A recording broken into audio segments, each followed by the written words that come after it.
Hello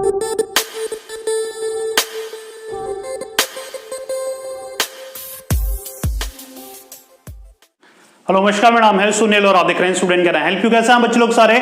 आज के video में बहुत ही खास टॉपिक डिस्कस करने वाले हैं। बहुत बार छोटे छोटे या बड़े बच्चों का भी क्वेश्चन आता है कि सर हमें ग्रेजुएशन के बाद में 12th के बाद में यूपीएससी एग्जामिनेशन की तैयारी करनी है, या फिर सर हमें यूपीएससी क्या है ये नहीं पता, लेकिन हमें पता है ये एग्जामिनेशन लेती है, क्या होता है, कैसे होता है, तो थोड़ा बहुत रफ आइडिया है लेकिन एग्जैक्ट डिटेल्स नहीं है।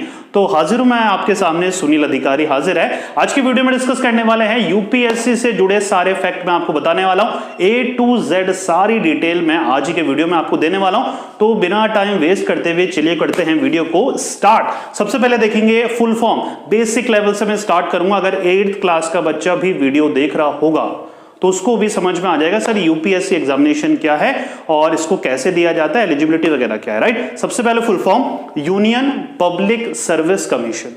यूपीएससी के फुल फॉर्म है यूनियन पब्लिक सर्विस कमीशन। अब ये वर्क्स अंडर, मतलब किसके अंडर में वर्क करती है भाई, ये बॉडी किस लिए बनाई गई है, किसने बनाई है?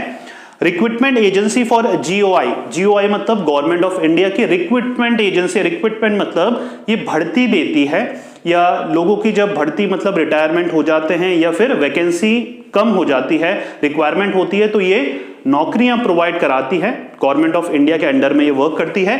ग्रुप ए और ग्रुप बी की पोस्ट ये प्रोवाइड कराती है। ये गवर्नमेंट ऑफ इंडिया की रिक्रूटमेंट एजेंसी है, नौकरियां प्रोवाइड कराती है। कौन सी पोस्ट के लिए? ग्रुप ए और ग्रुप बी पोस्ट के लिए। ये सबसे रिनॉन्ड या टॉप मोस्ट पोस्ट होती है किसी भी सेंट्रल गवर्नमेंट के अंडर में। पूरा बच्चों क्लियर? अब ये रिक्रूटमेंट कैंडिडेट फॉर, अब ये जो ग्रुप ए और बी में कौन कौन सी पोस्ट आती है उनके बारे में थोड़ा डिस्कशन कर लेते हैं। पहले सर्विसेज देखते हैं। ऑल इंडिया सर्विसेज के लिए रिक्रूटमेंट करती है UPSC. Central services and cadre के लिए भी ये रिक्रूटमेंट करती है। और आर्म्ड फोर्सेस, मतलब ये तीन कैटेगरी में जितनी भी जॉब्स ए और बी की जॉब्स आती है उनके लिए यूपीएससी एग्जामिनेशन कंडक्ट करती है। अब एग्जैक्ट स्पेसिफिक जॉब देख लेते हैं। आईएएस एग्जामिनेशन नाम सुना है आपने, इंडियन एडमिनिस्ट्रेटिव सर्विस के लिए ये एग्जामिनेशन यूपीएससी ही कंडक्ट करती है। आईपीएस, इंडियन पुलिस सर्विसेज के लिए भी यही एग्जामिनेशन कंडक्ट होता है। IFS, foreign services. IRS, Indian revenue services. IES, economic services. ESE, engineering services. CDS, combined defence services, ये आर्म्स वगैरह के लिए है, आर्मी वगैरह, नेवी वगैरह, राइट। 12th के बाद जिसको भी कैरियर बनाना है अपना। एनडीए वगैरह है, ये भी अपना एयरफोर्स, नेवी, मिलिट्री के लिए। दोनों में डिफरेंस ये है, एनडीए वगैरह जो होता है 12th के बाद ही दे सकते हैं। सीडीएस के लिए ग्रेजुएशन जरूरी है, राइट। ये चीजें ध्यान में रखनी है। और ऐसे ही examination various 24 national level examination civil services के लिए कंडक्ट करती है कौन? यूपीएससी। पूरा बच्चों क्लियर? यहां तक कोई डाउट नहीं है? अगर है कमेंट बॉक्स में बताइएगा, राइट। चलिए आगे देखते हैं। हेडक्वार्टर कहां है यूपीएससी का? न्यू दिल्ली में इसका हेडक्वार्टर है, जहां से ये सारी भी अपनी सर्विसेज को ऑपरेट करता है। Am I making sense? हो रहा है क्लियर? चलिए यूपीएससी की एग्जामिनेशन की स्टेजेस देखते हैं, राइट। क्योंकि यूपीएससी में समझ लिया हमने कि भाई गवर्नमेंट ऑफ इंडिया कंडक्ट करती है ग्रुप ए और ग्रुप बी की पोस्ट के लिए, जिसमें ये सारी पोस्ट आती है। यहां तक क्लियर हो रहा था। हेडक्वार्टर दिल्ली में है। अब एग्जामिनेशन में एग्जैक्टली होता क्या है, कैसा एग्जामिनेशन होता है, राइट। यहां पर बेसिकली हमारे 3 स्टेजेस होती हैं। कितनी स्टेजेस? 3 स्टेजेस होती है। पहली स्टेज होती है प्री एग्जामिनेशन, जिसको प्रिलिमिनरी एग्जामिनेशन भी बोला जाता है। हो रहा है बच्चों क्लियर?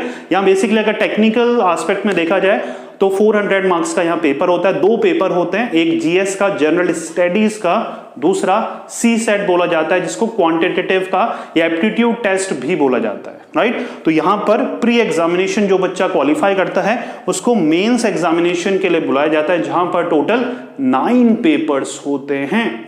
हो रहा है बच्चों क्लियर? यहां पर 9 पेपर होते हैं मेंस में। अब आप बोलेंगे सर हमें आईएएस बनना है, उसके लिए भी क्या ये पैटर्न? आईपीएस के लिए भी पैटर्न? जी हाँ, राइट। जब भी आप फॉर्म भरते हैं आपसे प्रेफरेंस पूछी जाती है कि आप इन सारी पोजीशंस में से, राइट, कौन सी पोजीशंस अगर आपके नंबर अच्छे आएंगे तो आप प्रीफर करना चाहेंगे या लेना चाहेंगे, राइट। एग्जामिनेशन की बेसिकली यही स्टेजेस होती है, राइट। पहले प्री, सेकंड मेंस होता है जहां पर 9 पेपर होते हैं। थर्ड आता है आपका पर्सनैलिटी टेस्ट, जिसको सिंपल भाषा में, सरल भाषा में इंटरव्यू भी कहा जाता है। हो रहा है क्लियर, राइट। पहली प्री, दूसरी मेंस। जो बच्चे प्री क्वालिफाई कर लेते हैं उनको मेंस के लिए बुलाया जाता है।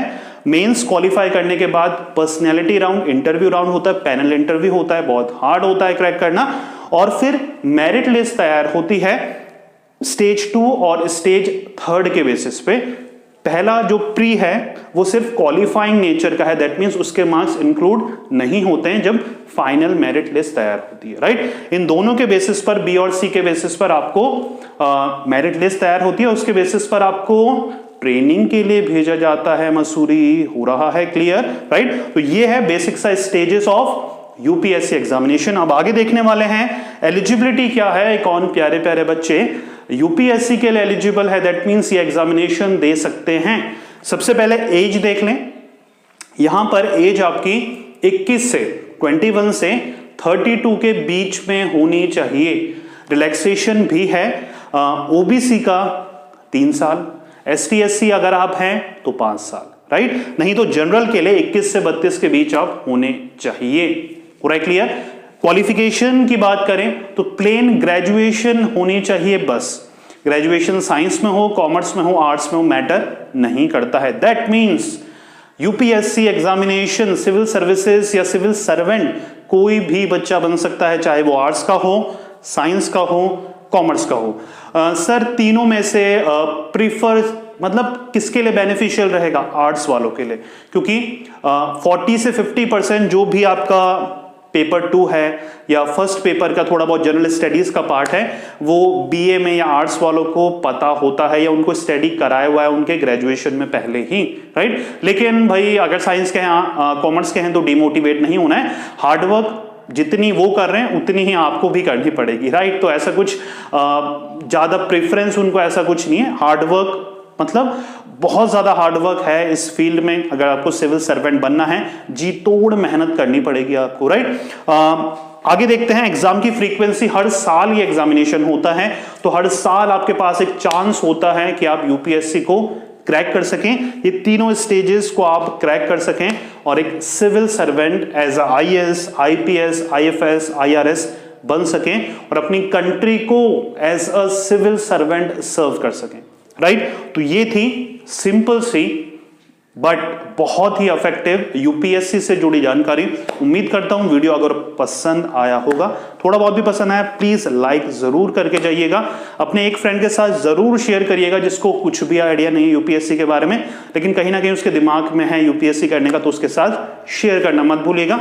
चैनल आप बच्चों ने सब्सक्राइब कर लिया होगा। मिलेंगे नेक्स्ट वीडियो पे किसी और इंटरेस्टिंग टॉपिक के साथ। जब तक पढ़ते रहिए, मेहनत करते रहिए, क्योंकि आपका भी दिन आएगा। Thank you so much.